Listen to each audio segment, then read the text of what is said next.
আমি আজকে তোমাদের রাদারফোর্ডের পরমাণু মডেল, এই মডেলের স্বীকার্য, এই মডেলের সীমাবদ্ধতা এবং গুরুত্ব কি কি, তারপরে এই মডেল অনুসারে কোনো মৌলের পরমাণুর স্থায়িত্ব থাকবে কি থাকবে না, এই টপিকগুলো নিয়ে আলোচনা করব। তাহলে এই বুর পরমাণু মডেল আর এই রাদারফোর্ডের পরমাণু মডেল থেকে নর্মালি তোমাদের পরীক্ষায় প্রশ্ন থাকে। তাহলে এই জিনিসটা খুব ভালো করে শিখতে হবে। তাইলে এই মডেলগুলো আসলে কি, এই যে বুর পরমাণু মডেল, রাদারফোর্ডের পরমাণু মডেল, এগুলো দিয়ে আসলে পরমাণুর গঠনটা ব্যাখ্যা করার চেষ্টা করা হয়েছে, তাই না? অর্থাৎ পরমাণু কিভাবে গঠিত হয়, পরমাণুতে কি কি থাকে, এই পুরো বিস্তারিত জিনিস বলার চেষ্টা করা হয়েছে। তাহলে একটা জিনিস তোমরা চিন্তা করো, পরমাণুর গঠন, পরমাণু কিভাবে গঠিত, পরমাণুর মধ্যে কি কি আছে, এই টাইপের কিন্তু আজকে থেকে অনেক আগে থেকেই বিজ্ঞানীরা এই জিনিসগুলো নিয়ে গবেষণা শুরু করছে। তোমরা কিন্তু ক্লাস 8-এ পড়ে আসছো যে 1803 সালে ডাল্টন, তাই না, জন ডাল্টন কি করছে, ডাল্টনের পরমাণুবাদ নামে একটা মতবাদ দিছে।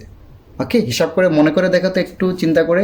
ওই মতবাদে উনি কি বলছিল যে পরমাণু মানে মৌলগুলা কি হয়, পরমাণু নামক, পরমাণু বা উনি এটাকে নাম দিছিল অ্যাটম বা পরমাণু, মানে পরমাণু নামক অতি ক্ষুদ্র কণা দ্বারা গঠিত যে কোনো মৌল। ওকে, এই পরমাণুকে উনি কি বলছিল, অবিভাজ্য, এই পরমাণুকে ভাঙা যাবে না, ধ্বংস করা যাবে না, এগুলো বলছিল, তাই না?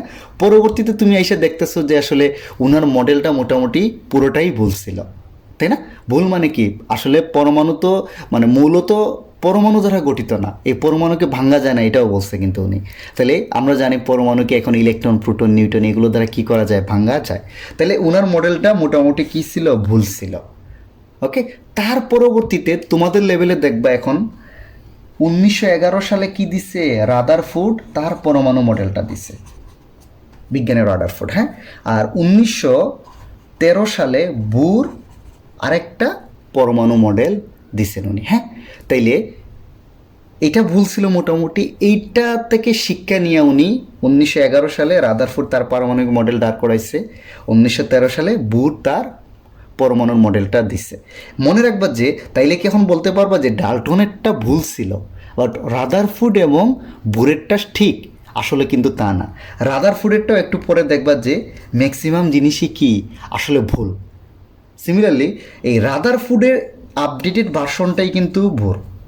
রাদারফোর্ডেরটাকে প্রমাণ করতে গিয়ে উনি কিন্তু তার আপডেটেড মডেলটা দিছে। তাহলে বুরের অনেক জিনিসই কি রাদারফোর্ডের চেয়ে ঠিক আছে, বাট বুরের মডেলও দেখবো অনেক কিছু কি আছে, ভুল আছে।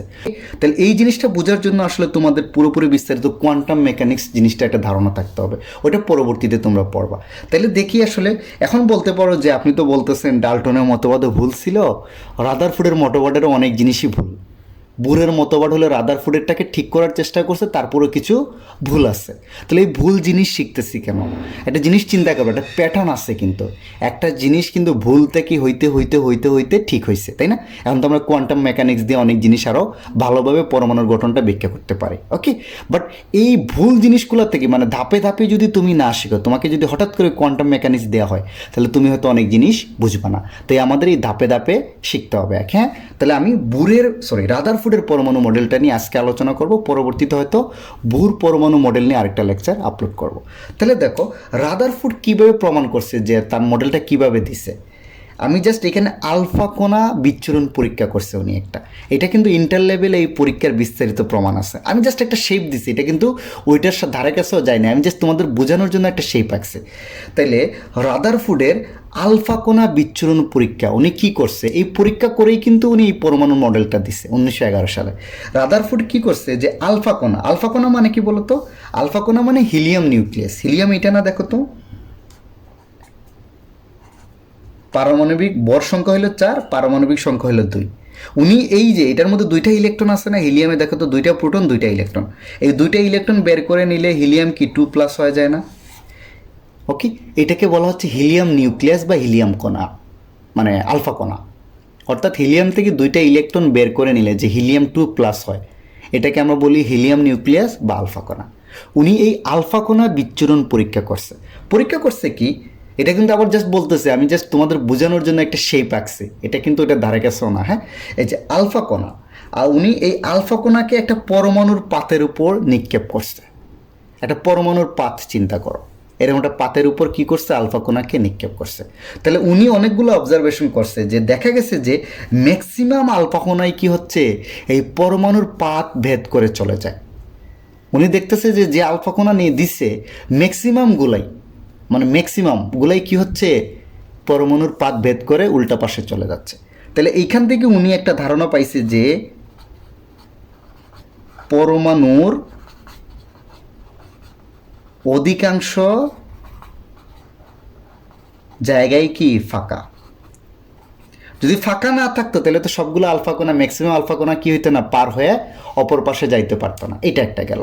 তারপরে উনি দেখলো যে দেখো এই যে আলফা কণা, কিছু আলফা কণা দেখলো যে একদম মানে কেন্দ্রের কাছাকাছি আসলে কিছু আলফা কণা দিক চেঞ্জ করে দিচ্ছে, আর কেন্দ্র বরাবর গেলে ওই আলফা কণা একদম ব্যাক করে চলে আসতেছে। অর্থাৎ আলফা কণা কিন্তু ধনাত্মক আধানযুক্ত, তাই না? একদম কেন্দ্রের সাইড বরাবর যেগুলো যাচ্ছে সেটার দিক চেঞ্জ হয়ে যাচ্ছে, সোজা যাওয়ার কথা না, বাট একটু বেঁকে যাচ্ছে। আর কিছু কণা একদম সোজা যেগুলো গেছিলো ব্যাক করে ফিরে আসতেছে। এইটা দ্বারা উনি দেখলো যে এইটা যেহেতু ধনাত্মক আধান, তার মানে উনি বুঝলো যে পরমাণুর পাতের কেন্দ্রেও নিশ্চিত কী আছে, বা পরমাণুর কেন্দ্রেও কী আছে, ধনাত্মক আধান আছে। ধনাত্মক আধান এটা যদি ঋণাত্মক হইতো তাহলে এটারে কী করতো, আকর্ষণ করতো, নিয়ে নিত তার দিকে। যেহেতু ধনাত্মক, এটা ধনাত্মক থাকা, এই ধনাত্মককে বিকর্ষণ করে দেখে উল্টা পাশে পাঠিয়ে দিচ্ছে। আর যেগুলো সাইড দিয়ে যাচ্ছে পজিটিভ বিকর্ষণ করে না, আরও দূরে পাঠিয়ে দিচ্ছে। উনি এখান থেকে দিল যে পরমাণুর কেন্দ্রটা কি, ধনাত্মক আধান বিশিষ্ট। এবং এইখানেই বলতেছে যে পরমাণুর সমগ্র ভর এখানেই আছে। উনি একটা আইডিয়া দাঁড় করাইল, পরমাণুর সমগ্র ভরই কোথায় আছে, কেন্দ্রে আছে। কেমনে বুঝলো কেন্দ্রে? কেন্দ্রে যদি না থাকতো, চিন্তা করো, এটার ভর যদি কম হইতো তাহলে আলফা কণাকে এটা ফেরত পাঠাইতে পারতো না। এটার ভর অনেক বেশি থাকে, সে আলফা কণাকে উল্টা দিকে পাঠিয়ে দিচ্ছে, বা এইগুলাকে বিকর্ষণ করে দিক পরিবর্তন করে দিচ্ছে। নাহলে তো হিলিয়াম কণা এরা ঠেলা দিয়ে সরাই দিত। একটু বুঝছি। এবং উনি এই কেন্দ্রের নাম দিছে কি, নিউক্লিয়াস। উনি এটাও হিসাব করছে যে এই যে নিউক্লিয়াসের ব্যাসার্ধটা, হ্যাঁ, বা নিউক্লিয়াসের আয়তন পরমাণুর আয়তনের 10,00,000 ভাগের 1 ভাগ, তাই না? এটা তোমাদের শিখতে হবে না, এটা দেখাচ্ছি যাতে মনে থাকে জিনিসগুলো। তাহলে দেখো তো, নিউক্লিয়াসের আয়তনটা পরমাণুর আয়তনের তুলনায় অতি নগণ্য না? 10,00,000 ভাগের 1 ভাগ। মানে জিনিসটা বলতে পারো যে তুমি যদি 10তলা একটা বিল্ডিং বানাও, তাহলে হয়তো একটা ইটের একটা কণা হবে একটি, মানে 10তলা একটা বিল্ডিংয়ের সাথে যদি পরমাণুকে তুলনা করো, তাহলে নিউক্লিয়াসের আয়তনটা হবে হয়তো ইটের একটা কোণা। ওকে, 10,00,000 ভাগের কিন্তু 1 ভাগ। একটু বুঝছি আমরা। এই জিনিসগুলো কি উনি এই আলফা কণা বিচ্ছুরণ পরীক্ষা থেকে আরও অনেকগুলো সিদ্ধান্তে উপনীত হয়েছে। সেটা আমরা এখন রাদারফোর্ড কী কী স্বীকার্য দিছে এই পরীক্ষা করার পরে, সেগুলো একটু আমরা দেখে ফেলি। ওকে, তাইলে এখন আমরা রাদারফোর্ডের পরমাণু মডেলের স্বীকার্য এবং সীমাবদ্ধতাগুলো পড়ব, একসাথে কিন্তু পড়ব। হ্যাঁ, একসাথেই দেখে নিব যে মানে প্রত্যেকটা স্বীকার্যের সাথে কী সীমাবদ্ধতা আছে। ওকে, এইটাকে অনেকে কিন্তু সৌর মডেলও বলা হয়, রাদারফোর্ডের সোলার মডেল বা সৌর মডেল। কেন? কারণ উনি একটু পরেই দেখবা যে উনি উনার মডেলটাকে সৌরজগতের সাথে তুলনা করছে, তাই উনার মডেলটাকে অনেকে সোলার মডেল বা সৌর মডেলও বলা হয়। এই নামগুলো একটু মনে রাখবা, রাদারফোর্ডের পরমাণু মডেলটাকেই সোলার মডেল বা সৌর মডেল বলা হয়। একটু পারবো? তাইলে একটু আগে আমি কি দেখছি, আলফা কণা বিচ্ছুরণ পরীক্ষা থেকেই কিন্তু উনি এই স্বীকার্যগুলো দিচ্ছে। তাহলে প্রথম স্বীকার্যটা কি দেখো তো, পরমাণুর কেন্দ্রে একটি ধনাত্মক আধান বিশিষ্ট ভারী বস্তু বিদ্যমান। যে কোনো পরমাণুর কেন্দ্রে আমরা কি জানি, ধনাত্মক আধান বিশিষ্ট একটা ভারী বস্তু বিদ্যমান। মানে কি, আমরা জানি পরমাণুর সমগ্র ভরটাই কোথায় থাকে, তার নিউক্লিয়াসে থাকে, রাইট? এবং এই নিউক্লিয়াসটা কি ধনাত্মক আধানযুক্ত না, সেটাই এখানে বলছে। একে পরমাণুর কেন্দ্র বা নিউক্লিয়াস বলে। নিউক্লিয়াসের ভিতরে আমরা কি জানি, সবাই জানি ভিতরে কি আছে, প্রোটন থাকে। প্রোটনের সাথে নিউট্রনও থাকে নিউক্লিয়াসের ভিতরে। আর বাইরে কি থাকে বলো তো, ইলেকট্রন থাকে। এখন আমরা আপাতত দেখি যে বাইরে কি থাকে, ইলেকট্রন থাকে। ইলেকট্রন কিভাবে থাকে আমরা পরবর্তীতে আসতেছি। ওকে, আর একটা জিনিস এখানে তোমাদের আমি একটু বলে দিই আগে, বাকিটা বলার আগে, পরমাণুর 3টা স্থায়ী কণিকা আছে না? পরমাণুকে ভাঙলে 3টা স্থায়ী কণিকা পাওয়া যায় না? সেটা কি কি বলো তো? 1 নম্বর কি, ইলেকট্রন। 2 নম্বর কি, প্রোটন। 3 নম্বর হচ্ছে নিউট্রন। অর্থাৎ মানে পরমাণুকে যদি একটা ফ্যামিলি হিসাবে তুমি চিন্তা করো বা পরিবারের সাথে, তার 3টা স্থায়ী সদস্য বা মূল কণিকা আছে। একটা হলো ইলেকট্রন, প্রোটন, নিউট্রন। আচ্ছা, এখন এই ইলেকট্রনের ভরটা কত বলো তো? 9.11 ইন্টু 10⁻⁻28 গ্রাম। প্রোটনের ভর কত আমরা জানি, এগুলো তোমার মুখস্থ করতে হবে না, তোমাকে বোঝানোর জন্য, জিনিসটা বোঝানোর জন্য আমি শেখাচ্ছি। 1.673 ইন্টু 10⁻24 গ্রাম, এটা 24, এটা 28, এটা হচ্ছে 1.675 ইন্টু 10⁻24 গ্রাম। ইলেকট্রনের চার্জ কত? -1.6 ইন্টু 10⁻19 কুলম্ব। প্রোটনের চার্জ কত? এটা মাইনাস, এটা জাস্ট প্লাস, দুইজনের মানে কিন্তু সমান, 1.6 ইন্টু 10⁻19 কুলম্ব।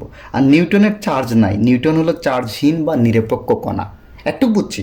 এখন তুমি চিন্তা করো, ইলেকট্রনের ভর 9.11 ইন্টু 10⁻28, আর এটা হচ্ছে 10⁻24, অর্থাৎ ইলেকট্রনের ভরটা অতি ক্ষুদ্র, সেটাই প্রোটন বা নিউটনের চেয়েও দেখবা 1000 গুণ ছোট, 10,000 গুণ মনে হয় ছোট। হ্যাঁ, তাহলে একটা জিনিস চিন্তা করো, ইলেকট্রনের ভরটা দেওয়া আছে না 9.11 ইন্টু 10⁻28 গ্রাম, আর এটা দেখো 10⁻24 গ্রাম কিন্তু, অর্থাৎ ইলেকট্রনের ভরের পরিমাণটা খুবই ক্ষুদ্র, প্রোটন বা নিউটনের তুলনায় অনেক ছোট। তাই এই ইলেকট্রনের ভরটাকে আপেক্ষিক ভর বলে একটা জিনিস। হ্যাঁ, আপেক্ষিক ভর কেন ধরা হয় আমি একটু পরে বলতেছি।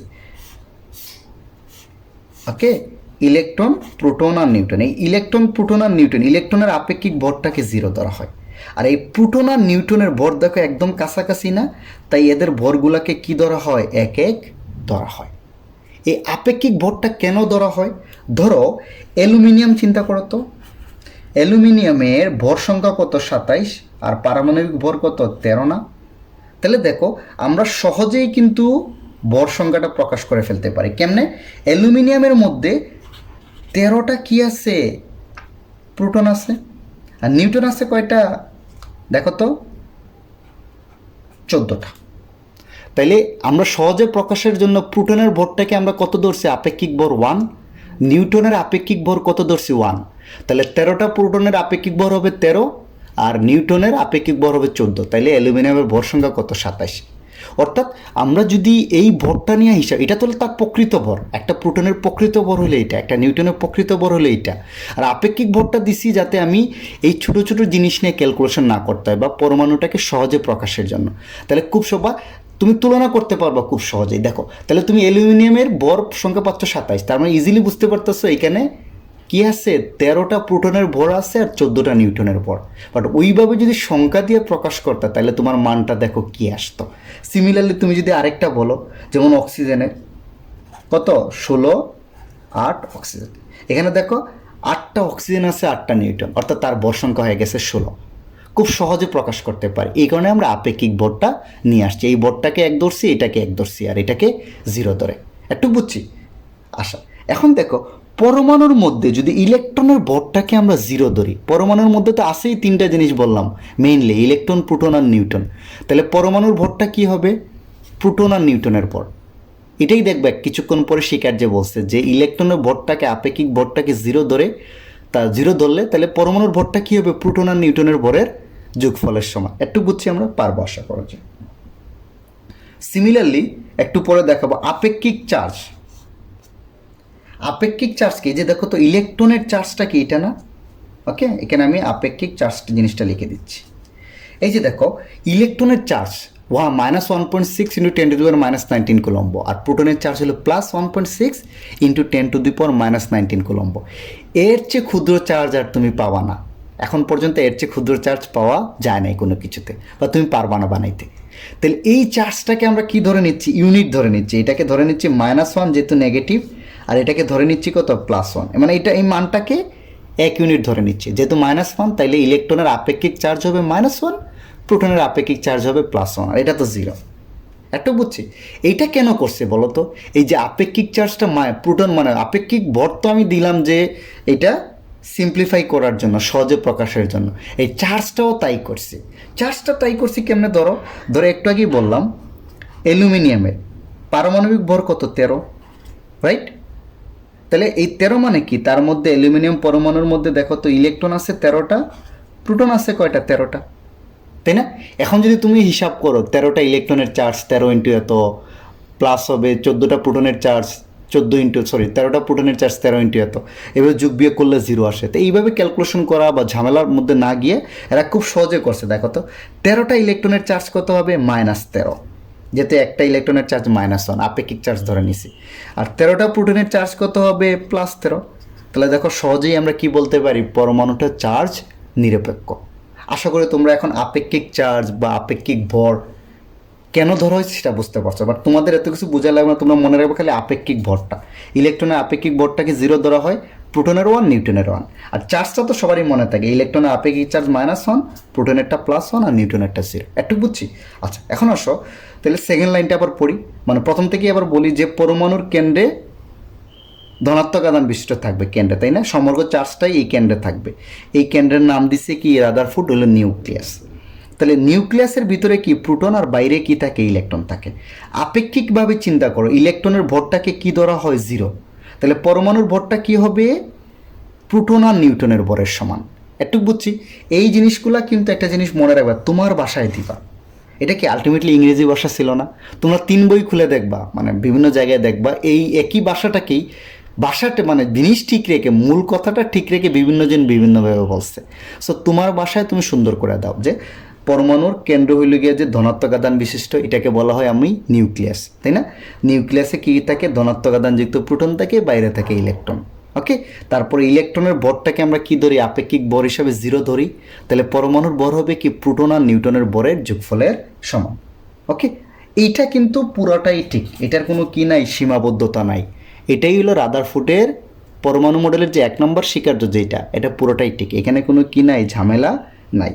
এখন অবশ্য 2 নম্বর স্বীকার্য উনি কি বলছে, নিউক্লিয়াসের আকার খুবই ক্ষুদ্র এবং পরমাণুর বেশিরভাগ জায়গায় ফাঁকা। এইটাও পুরোপুরি ঠিক আছে। আমি একটু আগেই কিন্তু উনি আলফাকণা নিউক্লিয়াস পরীক্ষার মানে আলফাকণা বিচ্ছুরণ পরীক্ষা দেখানোর সময় বলছিলাম, উনি দেখছে যে প্রত্যেকটা কণায় মোটামুটি ম্যাক্সিমাম কণায় ভেদ করে চলে যাচ্ছে, অর্থাৎ পরমাণুর বেশিরভাগ জায়গায় কিন্তু ফাঁকা। আর তোমরা নিজেরাই জানো যে পরমাণুর প্রোটন আর নিউট্রন কী থাকে, কেন্দ্রে থাকে, তাই না? এই কেন্দ্র, আমি বলছিলাম কি নিউক্লিয়াস কিন্তু খুবই ক্ষুদ্র। আমি একটু আগে দেখাইছি যে পরমাণুর তুলনায় এটা কত, 10 লক্ষ ভাগের 1 ভাগ তার আয়তন।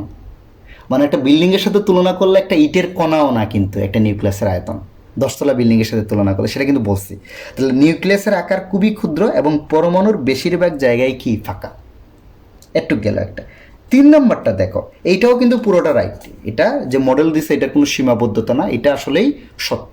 ওকে, নাম্বার স্বীকার্য উনি কি বলছে, সৌরজগতে সূর্যকে কেন্দ্র করে বিভিন্ন কক্ষপথে গ্রহগুলা যেমন ঘুরে, তেমনি নিউক্লিয়াসকে কেন্দ্র করে বিভিন্ন কক্ষপথে কি হয়, ইলেকট্রনগুলা ঘুরছে। পরমাণু চার্জ নিরপেক্ষ, অর্থাৎ নিউক্লিয়াসের ধনাত্মক আধানযুক্ত প্রোটন সংখ্যার সমান সংখ্যক ইলেকট্রন নিউক্লিয়াসের বাইরে অবস্থান করে। উনি এখানে 2টি আলাদা তত্ত্ব দিছে।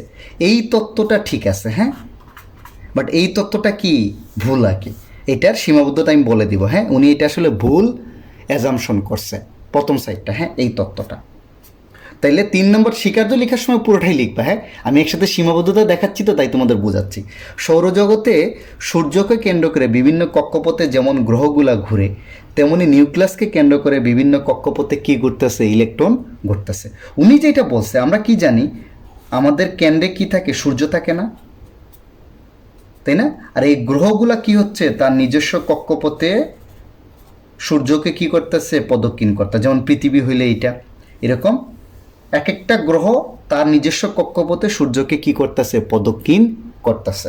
তাহলে এই অনুযায়ী আমি যদি বলি এটা হলো নিউক্লিয়াস, চিন্তা করো, হ্যাঁ, পরমাণুর কেন্দ্র, এটাই বলছে না। সৌরজগতে গ্রহগুলো যেমন এক একটা গ্রহ কি তার একটা নির্দিষ্ট কক্ষপথে, নিজস্ব কক্ষপথে সূর্যকে প্রদক্ষিণ করতেছে, সিমিলারলি এই যে নিউক্লিয়াসকে কেন্দ্র করে প্রত্যেকটা ইলেকট্রন কি করতেছে, নির্দিষ্ট কক্ষপথে ঘুরতেছে। এই যে এই ধরো এই ইলেকট্রনটা তার এই কক্ষপথে ঘুরতেছে, ধরো এই ইলেকট্রনটা তার এই কক্ষপথে ঘুরতেছে, ধরো এই ইলেকট্রনটা কি হচ্ছে, তার এই কক্ষপথে ঘুরতেছে, আবার তুমি আরেকটা ধরলেও এই ইলেকট্রনটা তার এই কক্ষপথে ঘুরতেছে। এরকম 2-3টা দেখাইলেই হবে, বা 2-3টা।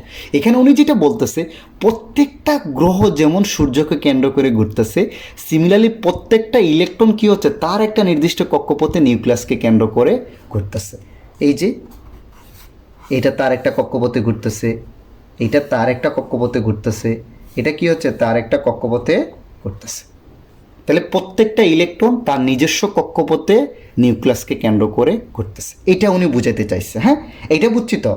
এইটার সীমাবদ্ধতা কি, এই যে প্রথম অংশটুকুর সীমাবদ্ধতা কি, উনি বলছে যে ইলেকট্রনটা কি নিউক্লিয়াসের চারিদিকে ঘুরতেছে, বাট উনি বলে নাই যে কিভাবে ঘুরতেছে, এই কক্ষপথের আকার কি হবে, আকৃতি কি হবে, কিচ্ছু বলে নাই। কিন্তু আমরা তো পরবর্তীতে বুর মডেল অনুসারে অনেক কিছুই জানছি, আকার আকৃতি কীরকম হবে, বা কোয়ান্টাম মেকানিক্স দিয়ে আরও বিস্তারিত জানা গেছে। বাট উনি জাস্ট বলে দিছে যে ইলেকট্রন নিউক্লিয়াসের চারিদিকে ঘুরতেছে একটা কক্ষপথে, বাট এই কক্ষপথের আকার আকৃতি কি হবে এই ধারণাটা উনি দেয় নাই। এটা হলো ওনার সীমাবদ্ধতা একটা।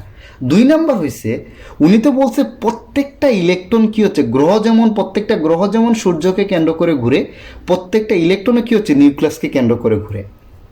বাট যদি পরমাণুতে একের অধিক ইলেকট্রন থাকে, তাই না, এই ইলেকট্রনগুলো কি এইরকম প্রত্যেকটা কি আলাদা আলাদা কক্ষপথে ঘুরতেছে, এটা কিন্তু কোনোই বলে নাই। অর্থাৎ একাধিক ইলেকট্রন বিশিষ্ট পরমাণুতে ইলেকট্রনগুলো কীভাবে নিউক্লিয়াসকে কেন্দ্র করে ঘুরবে তার ধারণাও উনি দিতে পারে নাই। উনি জাস্ট বলছে প্রত্যেকটা ইলেকট্রন ঘুরবে, বাট একটা পরমাণুতে ধরো 19টা ইলেকট্রন আছে, এই 19টা ইলেকট্রনই কি প্রত্যেকটা আলাদা আলাদাভাবে ঘুরবে, না 2টা 3টা একসাথে ঘুরবে, কোনো ধারণাই উনি দিতে পারেন। এই দুইটা হইল কি সীমাবদ্ধতা। আরেকটা সীমাবদ্ধতা আছে 3 নাম্বার, আমি এটা একটু লিখে নাই, তুমি একটু মনে রেখে দিও, তাইলেই হবে। এগুলো কিন্তু তোমার বাসায় দিলেই হবে। 3 নাম্বার সীমাবদ্ধতা কি দেখো তো, এই যে সূর্যকে কেন্দ্র করে উনি বলছে গ্রহ ঘুরতেছে, এই গ্রহ আর সূর্য আদান নিরপেক্ষ না, সূর্যের কোনো ওভারঅল চার্জ 0, গ্রহেরও চার্জ 0, মানে এই দুটো চার্জিত না, চার্জহীন বস্তু যদি ঘুরে। আর এখানে কি দেখো তো, কেন্দ্রে নিউক্লিয়াস কি ধনাত্মক আধান যুক্ত না, পরমাণুর কেন্দ্র বা নিউক্লিয়াস ধনাত্মক আধান যুক্ত না, আর বাইরে ইলেকট্রনটা কি ঋণাত্মক আধান যুক্ত। তাহলে এই ধনাত্মক আর ঋণাত্মক আধান ঘোরা আর আধানহীন বস্তু ঘোরা দুইটা কি এক জিনিস না, তোমরা পরবর্তীতে বুঝতে পারবা কি। হ্যাঁ, আসলে আধানহীন বস্তু ঘোরা আর আধানযুক্ত বস্তুদ্বয় ঘোরা দুইটা কি না, এক জিনিস না। তাইলে আসলে সৌরজগতের সাথে মানে আর সৌরজগৎ আর গ্রহের সাথে উনি ইলেকট্রন আর যে নিউক্লিয়াসের তুলনা করছে, এই তুলনাটা করা ঠিক হয় নাই। এই 3টা সীমাবদ্ধতা ওনার এই একটুকের জন্য। আর এই পরের অংশ ঠিক আছে, এটা তো বুঝছো, পরমাণু চার্জ নিরপেক্ষ, অর্থাৎ নিউক্লিয়াসের ধনাত্মক আধানযুক্ত প্রোটন সংখ্যার সমান সংখ্যক ইলেকট্রন নিউক্লিয়াসের বাইরে অবস্থান করে, এটা তো আমরা সবাই জানি। যেমন অ্যালুমিনিয়াম যদি হয়, একটু আগে দেখাইলাম, তার পারমাণবিক ভর কত, পারমাণবিক সংখ্যা হলো 13, তার মানে অ্যালুমিনিয়ামের 13টা কি আছে ইলেকট্রন, 13টা কি আছে প্রোটন, নিউক্লিয়াসে 13টা প্রোটন আছে, তাই রাইট। আমরা জানি 13টা ইলেকট্রনের আপেক্ষিক চার্জ কত, -13, 13টা প্রোটনের আপেক্ষিক চার্জ কত, +13, রাইট। তাইলে দেখো পরমাণু ওভারঅল কত, আপেক্ষিক চার্জ কত, ওভারঅল 0, এটা বলছে, এটা ঠিক আছে, একটু বুঝছি। তাহলে পরীক্ষায় দেখো যদি স্বীকার্য আছে এরকম পরপর দিতে থাকবা, স্বীকার্যই দিয়া যাবা, ওকে। আর সীমাবদ্ধতা বললেই যে 1 2 3 এখান থেকে শুরু করবা। আমি কিন্তু এমনি শিখাচ্ছি যাতে তুমি প্যারালালি মনে রাখতে পারো কোনটার সাথে ভুল হয়েছে আর কি। এটা আসো পরের স্বীকার্যে যাই। 4 নম্বর স্বীকার্যটা, 4 নম্বর স্বীকার্য কি বলছে, ধনাত্মক চার্জবাহী নিউক্লিয়াসের প্রতি ঋণাত্মক চার্জবাহী ইলেকট্রন এক ধরনের আকর্ষণ বল অনুভব করে। এই আকর্ষণ বল হলো কেন্দ্রমুখী, এবং এই কেন্দ্রমুখী বলের কারণে পৃথিবী যেরকম সূর্যের চারিদিকে ঘুরে, ইলেকট্রনও সেই রকম নিউক্লিয়াসের চারিদিকে ঘুরে। উনি বলছে যে আমরা একটু আগে দেখলাম কি, কেন্দ্রে কি থাকে, ধনাত্মক আধানযুক্ত প্রোটন, আর বাইরে কি থাকে বলো তো, ইলেকট্রন না, ওকে। এই ইলেকট্রন আর প্রোটনের বলছে একটা আকর্ষণ থাকবে। আমরা কি জানি, পজিটিভ চার্জ আর নেগেটিভ চার্জ একটা আরেকটাকে আকর্ষণ করে না, এই আকর্ষণটা উনি বলছে কেন্দ্রমুখী। বলছে এই কেন্দ্রমুখী বল পৃথিবী যে এরকম, উনি যেটা বলতেছে এই যে সূর্য না, পৃথিবী যে এরকম সূর্যের চারিদিকে ঘুরতেছে, তাই না। আমি একটু পরে দেখাচ্ছি। উনি বলতেছে ইলেকট্রন আর নিউক্লিয়াসের মধ্যে এই কেন্দ্রমুখী বলের কারণে সেমভাবে ইলেকট্রনটাও নিউক্লিয়াসের চারিদিকে ঘুরতেছে। এখন কেন্দ্রমুখী বলটা কি আমি একটু বুঝাই তোমাকে। কেন্দ্রমুখী বলটা দেখো,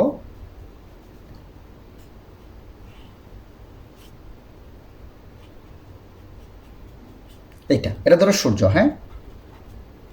এই পৃথিবী যখন চিন্তা করো বৃত্তাকার পথে ঘুরতেছে না, চিন্তা করো সে নর্মালি চলে যাচ্ছে এইদিকে, বাট বৃত্তাকার পথে তখনই ঘুরবে এই সূর্যকে কি করতে হবে, এই পৃথিবীকে কেন্দ্রের দিকে একটা বল, মানে তাকে টানতে হবে তার দিকে, এই কারণে সে এই দিকে না গিয়ে আবার কি এই দিকে আসবে। আবার তাকে এই বরাবর টানলে দেখো এই কারণে সে বৃত্তাকার পথে কী হইতে থাকবে, ঘুরতে থাকবে। বৃত্তাকার পথে ঘোরা মানে কি, এই বস্তুটা চিন্তা করে এই পয়েন্টে সে বাইরের দিকে চলে যাইতে চাইবে, সে ঘোরার সময় ছিটকায় বাইরের দিকে চলে যাইতে পারবে চাইবে, এটাকে আমরা বলি কেন্দ্র বিমুখী বল। এইটাকে ব্যালেন্স করার জন্য বস্তু কেন্দ্রের দিকে তাকে একটা বল দিতে হবে, এটাকে বলা হয় কেন্দ্রমুখী বল। ওকে, তুমি নিজেই চিন্তা করো, একটা বস্তু সে কিন্তু এই দিকে চলে যেতে চাচ্ছে, তাকে যদি আমি এই দিকে আনতে চাই, এই যে এই দিকে, প্রত্যেকটা মুহূর্তে তাকে আমার কি করতে হবে, একটা কেন্দ্রমুখী বল দিতে হবে না? এটাকে বলা হচ্ছে কেন্দ্রমুখী বল। আর বাইরের দিকে যে বলটা হয় সেটাকে বলি কেন্দ্র বিমুখী বল। এই দুইটা বল সমান না হলে বস্তু কিন্তু বৃত্তপথে ঘুরবে না। ওকে, তোমরা কিন্তু একটা রশি দেখবা, রশির আগায় যদি একটা পাথর বাঁধো, তাই না, পাথরকে যখন ঘুরাও, হ্যাঁ, প্রতিটা মুহূর্তে দেখবা কিন্তু এই যে এইখানে দেখবো ফোর্স দিচ্ছে একটা, যাতে সে কি হয়, এটা কিন্তু জোর করে ধরে রাখো না রশিটা, যাতে এটা কি হয়, বাইরে ছিটকায় না যায়। এই যে তুমি যে জোর করে ধরে রাখো মানে তুমি ভিতরের দিকে একটা কেন্দ্রমুখী বল দিচ্ছ। রশিটা কিন্তু খালি বাইরের দিকে ঘুরাইলে দেখবা ছিটছিল, মানে তুমি ঘুরাচ্ছ, তুমি কিন্তু দেখবা কেন্দ্রের দিকে একটা টান দিচ্ছ, সবসময় কেন্দ্রের দিকে একটা টান দিচ্ছ, মানে এই বস্তুটা যাতে বৃত্তাকার পথে ঘুরে। তাইলে উনি যেটা বলছে যে এই কেন্দ্রমুখী বলের জন্য গ্রহ আর সূর্য এই কেন্দ্রমুখী বল কেমনে পায় বলো তো? মহাকর্ষ বলের কারণে সৃষ্টি হয়। এই যে একটা বস্তু আরেকটা বস্তুকে আকর্ষণ করে, হ্যাঁ, উনি বলতেছে ইলেকট্রন আর নিউক্লিয়াসের মধ্যে ওই বল কাজ করে। তাইলে এখন আসো এটার সীমাবদ্ধতা একটু দেখি তো। সীমাবদ্ধতা কি, যে আমরা ম্যাক্সওয়েলের তত্ত্বটা আগে একটু জানি। ম্যাক্সওয়েল বলতেছে যে, আমি এখানে একটু চিত্র এঁকে দেখাচ্ছি তোমাকে, হ্যাঁ, এটা নিউক্লিয়াস বা চার্জিত কোনো বস্তু, নিউক্লিয়াস ধরো, হ্যাঁ, ধরো এইখানে কক্ষপথে ইলেকট্রন ঘুরতেছে, কক্ষপথে কি ঘুরতেছে, ইলেকট্রন ঘুরতেছে। ম্যাক্সওয়েল বলতেছে যে চার্জিত কোনো কণা যদি বৃত্তাকার পথে ঘুরে, তাই না, সে অনবরত কি হইতে থাকবে, শক্তি তার কমে যাবে, শক্তি ক্ষয় হইতে থাকবে বা হারাইতে থাকবে। কোনো চার্জিত কণা বা চার্জিত বস্তু যদি বৃত্তাকার পথে ঘুরে, তাহলে তা ক্রমাগত শক্তি হারাবে। শক্তি হারানোর কারণে এই যে তার যে পথে ঘুরতেছে না, সেই ঘূর্ণন পথের আকারটাও কি হইতে থাকবে, ছোট হইতে থাকবে। এটা হলো ম্যাক্সওয়েলের তত্ত্ব। ওকে, তাহলে এই যে দেখো আমার ইলেকট্রনটা কি, যেহেতু চার্জিত কণা, ম্যাক্সওয়েলের তত্ত্ব মতে কি হচ্ছে, বৃত্তাকার পথে ঘোরার সময় কি হচ্ছে, অনবরত শক্তি হারাবে, মানে তার শক্তি কমে যাবে। শক্তি কমে গেলে কিন্তু এই যে দেখো এক বৃত্তাকার পথে কিন্তু সে ঘুরবে না, এই বৃত্তাকার পথের আকার আস্তে আস্তে ছোটো হইতে থাকবে, আস্তে আস্তে ছোটো হইতে থাকবে, এরকম আস্তে আস্তে ছোটো হইতে হইতে হইতে হইতে একটা পর্যায়ে কি হবে, নিউক্লিয়াসে আইসা ইলেকট্রনটা পতিত হবে, তাই না? বাস্তবে কি আমরা এটা দেখি বলো তো? বাস্তবে কি আসলে ইলেকট্রন এরকম নিউক্লিয়াসে পতিত হয় না? এরকম পতিত হইলে কি, মানে ইলেকট্রন যদি নিউক্লিয়াসে পতিত হওয়া মানে কি, পরমাণুটাই ধ্বংস হয়ে যাওয়া, পরমাণুর অস্তিত্বই বিলীন হয়ে যাওয়া। তাহলে বাস্তবে কি আমরা কোনো জিনিসের পরমাণু বিলীন হইতে দেখি না? তাইলে ম্যাক্সওয়েলের তত্ত্ব মতে রাদারফোর্ডের মডেলটা কি নাই, ঠিক নাই। ওকে, কারণ রাদারফোর্ডের মডেল যদি ঠিক থাকে, এরকম যদি ঘুরে এনে কি রাদারফোর্ড কি বলছে, যে নিউক্লিয়াসের চারিদিকে ইলেকট্রনগুলো ঘুরতেছে না বৃত্তাকার পথে, এরকম যদি বৃত্তাকার পথে ইলেকট্রনগুলো ঘুরে, তাইলে ইলেকট্রনের শক্তি কমতে কমতে কমতে কমতে তার বৃত্তাকার পথ ছোটো হইতে হইতে হইতে একসময় এসে কেন্দ্রে আপতিত হবে। বাট বাস্তবে কিন্তু এটা আমরা দেখি না। তাহলে ম্যাক্সওয়েলের তত্ত্ব অনুসারে রাদারফোর্ডের মডেলটা কি নাই, ঠিক নাই। একটুকু আমরা আশা করি বুঝতে পারছি। তাইলে তোমাকে যদি কখনো সীমাবদ্ধতা বলে, তাহলে এই যে 1 2 3 3 নম্বর সীমাবদ্ধতা, এই 4টা সীমাবদ্ধতা, একটা 4 নম্বর সীমাবদ্ধতা, হ্যাঁ, একটু লিখে রাখবা। আর স্বীকার্য হইল 4টা, এই 4টা স্বীকার্য লিখে রাখবো। পরীক্ষায় আসে কিন্তু স্বীকার্য এবং সীমাবদ্ধতা। আমি আরও কয়েকটা জিনিস তোমাকে দেখাচ্ছি। পরীক্ষায় কিন্তু অনেকে বুঝতে পারে না কোনটা রাদারফোর্ডের মডেল আর কোনটা হইল গিয়া বুরের মডেল। তা রাদারফোর্ডের মডেল মানে যদি এরকম দেয়া থাকে, ওই যে ইলেকট্রন শক্তি হারাচ্ছে, এটা সবসময় মনে রাখবা কোন মডেল, রাদারফোর্ডের মডেল। ওকে, অথবা যদি এরকম দেয়া থাকে যে নিউক্লিয়াসকে কেন্দ্র করে ইলেকট্রনগুলা আলাদা আলাদা কক্ষপথে ঘুরতেছে, এগুলা কোন মডেল বলছে, রাদারফোর্ডের মডেল। এটা গেল একটা। আর এরকম যদি বৃত্তাকার কক্ষপথ দেয়া থাকে, সবসময় মনে রাখবা এটা হলো গিয়ে বুরের মডেল। পরীক্ষায় কিন্তু চিত্র দিয়ে আসে, তো অনেকে বোঝে না, একটু বুঝছি। আচ্ছা, তা রাদারফোর্ডের মডেল স্বীকার্য এবং সীমাবদ্ধতাগুলো খুব ভালো করে পড়বা। এখন এখানে 2টা প্রশ্ন তোমাদের পরীক্ষায় আসে।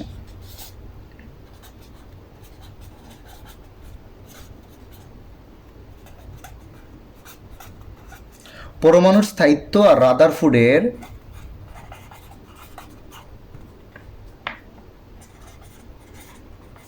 মডেলের গুরুত্ব, এই দুটো জিনিস পরীক্ষা আসে।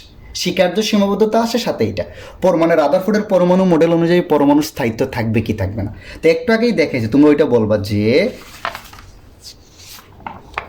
ম্যাক্সওয়েলের তত্ত্ব মতে চার্জযুক্ত কণা বা বস্তু কোনো বৃত্তাকার পথে ঘুরতে থাকলে তা ক্রমাগত শক্তি হারাবে এবং তার ঘূর্ণন পথও ধীরে ধীরে কী হইতে থাকবে, ছোটো হইতে থাকবে। সিমিলারলি বলবা ইলেকট্রন কি চার্জিত না বা ঋণাত্মক চার্জিত না, সেও কি নিউক্লিয়াসের চারিদিকে বৃত্তাকার পথে ঘুরতে থাকলে সে ক্রমাগত শক্তি হারাবে আর তার ঘূর্ণন পথ ছোটো হইতে হইতে একসময় এসে নিউক্লিয়াসে পতিত হবে। এই চিত্রটাও দেখায় দিবা। তাইলে বলবা যে ম্যাক্সওয়েলের তত্ত্ব অনুযায়ী পরমাণুর স্থায়িত্ব থাকার কথা না, যদি রাদারফোর্ডের মডেল অনুযায়ী পরমাণু স্ট্রাকচার হয়, হ্যাঁ, তাহলে পরমাণুর স্থায়িত্ব থাকবে না। বাট এখানে লাস্টে এটা বলে দিবা, বাট বাস্তবে কিন্তু এটা হয় না। তাহলে রাদারফোর্ডের এই স্বীকার্যটা কি নাই, ঠিক নাই, একটু বলে দিলেই হবে। এখন অবশ্য রাদারফোর্ডের মডেলের গুরুত্ব, এত ভুলের মধ্যেও কিন্তু গুরুত্বটা কি, উনি প্রথম ব্যক্তি যে আমাদের কি বলবা যে নিউক্লিয়াসের ধারণা দিছে। ওই স্বীকার্যগুলো একটু সুন্দর করে লিখে দিবা আর কি। উনি প্রথম ব্যক্তি যে আমাদের নিউক্লিয়াসের বা নিউক্লিয়াস শব্দটাই উনি প্রথমে নিয়ে আসছে। বলবো যে নিউক্লিয়াসের ধারণা দিছে, নিউক্লিয়াসে যে প্রোটন থাকে, নিউট্রন থাকে, বাইরে যে ইলেকট্রন, এই জিনিসটার কনসেপ্ট উনিই ফার্স্ট দিছে। সিমিলারলি কক্ষপথের ধারণাও উনি প্রথম দিছে। কক্ষপথে যদিও বিস্তারিত বলে নাই, বাট ধারণাটা উনি শুরু করছে, তারপরে না এটাকে অনেক বেশি সংশোধন হয়েছে। উনি যদি শুরু না করতে হতো পরবর্তীতে আর অনেক সময় লাগতো। তাহলে কক্ষপথের ধারণা, এই যে ইলেকট্রন কি নিউক্লিয়াসের চারিদিকে বিভিন্ন কক্ষপথে ঘুরতেছে না, এই কথাটা কিন্তু ওনার স্বীকার্য আছে, উনি এটা ধারণা দিছে। এবং এটা হেডিং দিয়ে তোমরা কি করবা, ওই স্বীকার্যগুলো সুন্দর করে লিখে দিবা। 3 নম্বরটা দেখো,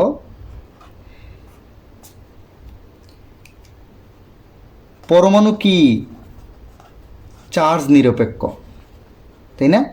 এটারও বিস্তারিত ব্যাখ্যা উনি দিছে। বলছে না এই যে পরমাণুর কেন্দ্রে যতগুলো চার্জ ধনাত্মক চার্জ থাকবে, বাইরেও ততগুলো ঋণাত্মক চার্জ থাকবে, এই জিনিসগুলো আর কি।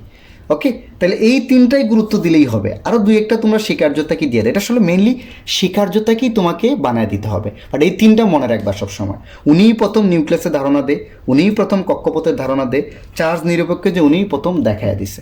একটু বুঝতে পারছো? আশা করি তোমরা এই জিনিসগুলো পারবা। হ্যাঁ।